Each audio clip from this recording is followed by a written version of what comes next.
The figure show the variation of energy with the orbit radius of body in a circular planetary motion. The correct statement about the curve A and B will be.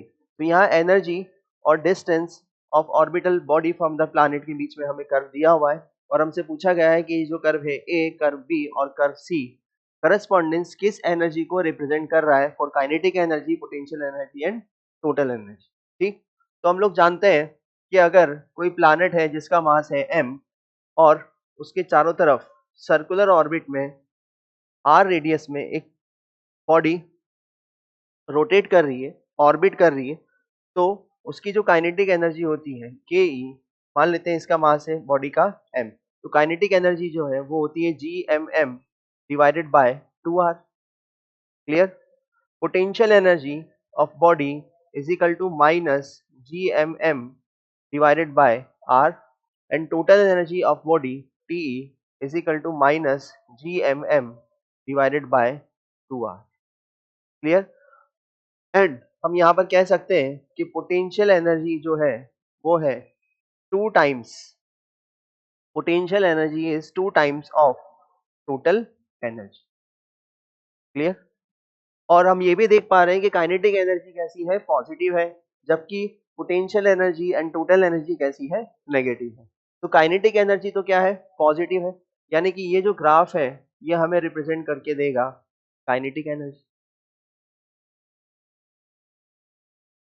Graph A represent कर रहा होगा kinetic energy because ये क्या है, positive graph.